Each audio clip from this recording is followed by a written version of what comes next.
வாய்ந்த புராண கதைகளில் ஒன்றுதான் சனி பகவானின் பிறப்பு மற்றும் அவரது தந்தை லாட்சன் சூரியதேவ் கைவிடப்பட்ட கதையும். இந்து மதத்தில் சனி இறைவன் தண்டனையின் கடவுளாக மிகவும் மதிக்கப்படுகிறார். அவர் ஒருவரின் தவறான செயல்களை கணக்கிட்டு அவ்வப்போது அவர்களுக்குடைய தண்டனைகளை வழங்குவதில் வல்லவர். இந்து மதத்தில் அவருக்கு அஞ்சாதவர் எவரும் இல்லை. சூர்யா சித்தாந்தத்தில் குறிப்பிட்டுள்ளபடி தவறு செய்பவர்களுக்கு உரிய நேரத்தில் உரிய தண்டனையை வழங்கும் ஆற்றல் கொண்ட தனி திசையில் இருக்கும் மனிதர்களுக்கு ஒருவித பயத்தை மனதில் உருவாக்குவார்.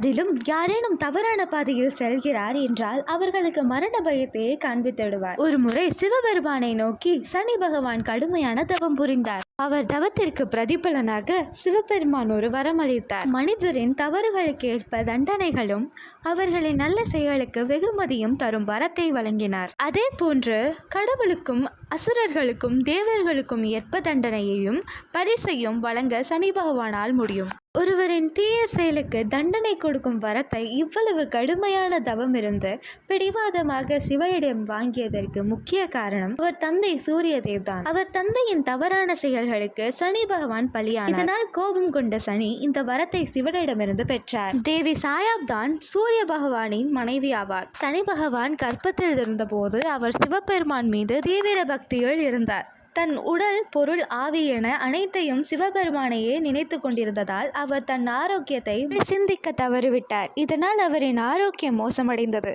மேலும் இது அவரின் குழந்தையின் ஆரோக்கியத்தையும் பாதித்தது. இதன் விளைவாக குழந்தை மிகவும் பலவீனமாகவும் இருண்ட நிறத்திலும் பிறந்தது. தனது மகன் தன்னை போல பிரகாசத்துடனும் வலிமையுடனும் இல்லாமல் மிகவும் பலவீனமாகவும் இருண்ட நிறத்திலும் இருந்ததால் சூரிய பகவான் சனியை தன் மகனாக ஏற்றுக்கொள்ள மறுத்துவிட்டார். அது மட்டுமின்றி தனது மனைவி சாயாவையும் ஏற்றுக்கொள்ள மறுத்துவிட்டார். அவரின் நிராகரிப்பால் தாய் மகன் இருவரும் அவமானப்படுத்தப்பட்டு பெரிய துன்பத்திற்கு ஆளானார்கள். தனது தந்தைக்கு சமமான சக்தியையும் பார்வையும் பெறுவதற்காக சனி தனது குழந்தை பருவத்தையும் இளமை பருவத்தையும் தியாகம் செய்து சிவபெருமானை நோக்கி கடுமையான தவம் செய்தார். அவரது மிகுந்த பக்தி மற்றும் நோக்கத்தால் ஈர்க்கப்பட்ட சிவன் அவருக்கு வரத்தை வழங்கினார். இதன் மூலம் அவர் தண்டனைகளையும் வெகுமதிகளையும் வழங்குவதற்கான உரிமையும் அதிகாரத்தையும் பெற்றார். சனி பகவான் ஒரு தெய்வீக நிலையை அடைந்து விட்டார். சூரிய சித்தாந்தத்தின்படி சனி பகவான் தீய காரியங்கள் செய்பவர்களின் மீது தனது துன்மார்க்க பார்வையை வீசும் நித்தியத்துவத்தையும் அடைந்தார். அவர் தனது தந்தை லாட்சனை தனது மிருகத்தனமான பார்வையால் தண்டித்தார்.